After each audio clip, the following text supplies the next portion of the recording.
Историю нужно рассматривать скорее всего как науку относительную, а не точную, поскольку бывает такое, что между деятелями этого научного направления наблюдаются определенные споры, разногласия, противоречия в изучении тех или иных исторических событий. Отсутствие единогласного заключения порой позволяют некоторым историкам подходить к тому или иному вопросу с субъективной точки зрения, не принимая во внимание и другие исторические источники, которые в свою очередь могут не совпадать с их собственной интерпретацией. Это дает почву для искажения некоторыми историками отдельных исторических событий на свой лад. Ведь для того, чтобы дать объективную оценку тому или иному историческому событию, необходимо руководствоваться и другими историческими источниками и архивными материалами. Потому что чеченцы вместе с кабардинцами выделили земли ингушам, чтобы они туда переселились.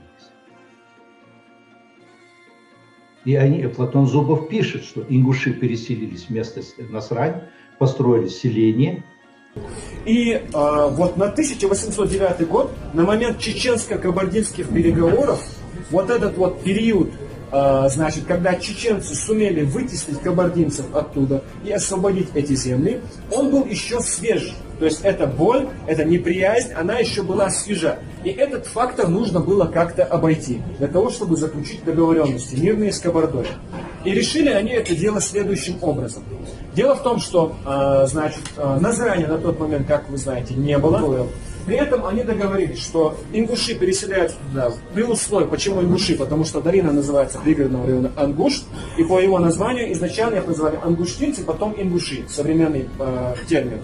Значит, и когда их переселили туда, в Назрань, чтобы это место не пустовало, чтобы это место не заняли российские войска, и чтобы там был физический форпост какой-то, соединяющий Чечню и Кабарду.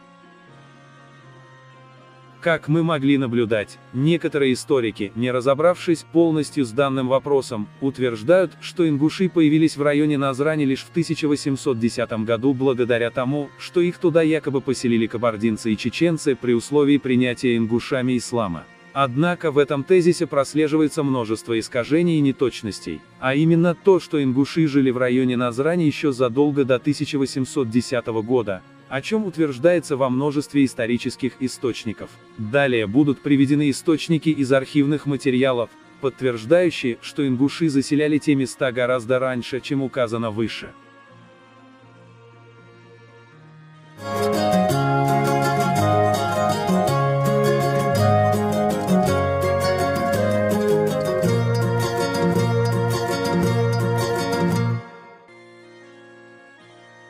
Немецкий исследователь Леонтий фон Штедер, посетивший Кавказ в конце XVIII века, описывал свои наблюдения в труде под названием «Дневник путешествия из пограничной крепости Моздок во внутренней местности Кавказа», предпринятого в 1781 году. В нем сообщается, что в то время, в 1781 году, ингуши у речки Назиран держали свой пост. Река Назиран, малая река, которая течет на северо-восток, с болотистой почвой, окружена небольшим камышом и кустарником, имеет чистую родниковую воду и топкое дно, а поэтому непроходима кроме как через брод. Эти трудности перехода, холмы и сама Сунжа, которая проходит под восточными, лесистыми горами, образуют здесь большой узкий перевал, у которого ингуши обычно держат свой пост.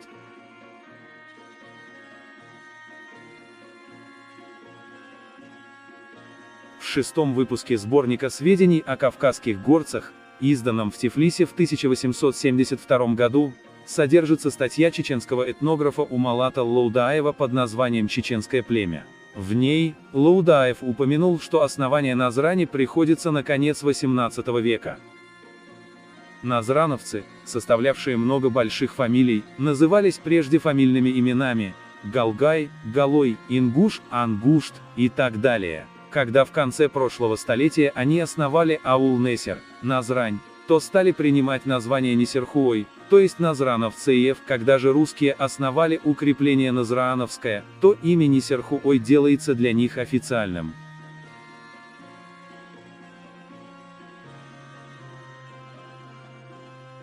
К кандидат исторических наук и кавказовед Наталья Волкова, в своей книге «Этнический состав населения Северного Кавказа в XVIII – начале XX века» отмечает, что на момент 1810 года, в Назрани и селении Тимурково, суммарно было 866 дворов и 1300 вооруженных мужчин и ингушского населения.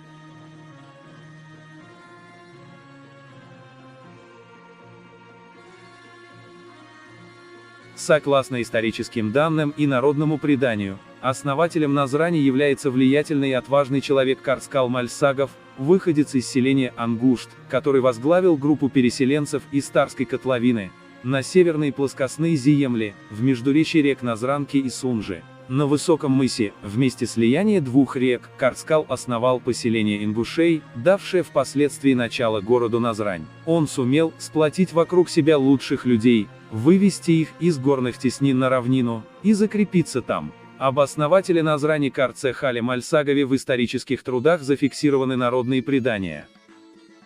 Башир Керимович Далгат. Родовой быт и обычное право чеченцев и ингушей. Исследования и материалы 1892-1894 годов. Основателем Назрани, нынешнего главного центра ингушского народа, был выдающийся из ингушей Карцехал Орцехалов, иначе Мальсагов, происходящий из выселившейся в предгорье большой ингушской фамилии Таргимхоевых. Назрань в то время представляла из себя пустошь и была спорным местом между кабардинцами и чеченцами. Карцехал жил сперва в местности Ангушт. Он взял с собою своих однофамильцев, к ним присоединились многие ингуши из других фамилий, и они отправились к месту, занимаемому ныне Назранью. В то время по реке Сунжи около Назрани находился большой лес, теперь несуществующий, частью истребленный населением, а главным образом вырубленный русскими войсками. Пришельцы поселились в шалашах, но потом вырубили деревья и выстроили деревянные избы. Орцехалов выстроил для себя высокую деревянную башню и назвал ее башней на ногах, на 4 столбах, в ней могло поместиться для обороны несколько сот человек. Чеченцы, проведав, что какой-то смельчак завладел оспариваемым ими от кабардинцев местом, пошли на него войною. Ингуши не испугались чеченцев и, забравшись в башню, стали защищаться, отстреливаться, убитых они клали туда, где окна были побольше, и загораживали себя трупами. От их огня чеченцы, наконец, не выдержали и обратились в бегство. Ингуши пустились в погоню за ними с обнаженными шашками в руках и рубили их до самой реки Ниты-Хойхи. Все это пространство было усеяно трупами чеченцев. Воодушевленные словами песни, ингуши одержали победу. После этого события Назрань получила почетное название «взятой шашкой». Ингуши вообще веруют, что взять Назрань нет никакой возможности, так как основатель ее Арцхалов был человеком святым, и при самом основании аула совершилось чудо, когда ингуши только что прибыли в Назрань. Там целую ночь шел красный дождь.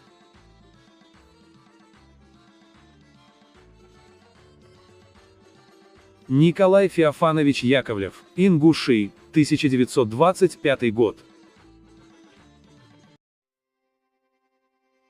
По преданию, около 200 лет назад вышел из гор из селения Ангушт, ингуш, по имени Орцха Карцкал, из потомков Малсега и первый поселился на берегах матери Назрани, сердце теперешней равнинной Ингушии. Желая основать здесь поселение, он привел предназначенного для жертвы белого быка и стал молиться. Во время молитвы, бык сам стал на колени, и с неба полил дождь, что, по мнению ингушей, было проявлением милости божества, и служило предзнаменованием, что эта местность не будет взята с боя врагами. Здесь Карцехал и основал Назрань. Сам он был богатырь, руками крутил мельничное колесо и, наложив путы на коня, один поднимал его с земли. За занятую землю воевал Карцехал с чеченцами, осетинами и кабардинцами и ни разу не выпустил из своих рук Назрани. Мало-помалу, враги стали водить с ним дружбу, а ингуши стекались к нему из гор и селились около. К своим Карцкал был строг, за кражу набивал он колодки на ноги и сажал в яму провинившихся. Умер он бездетным.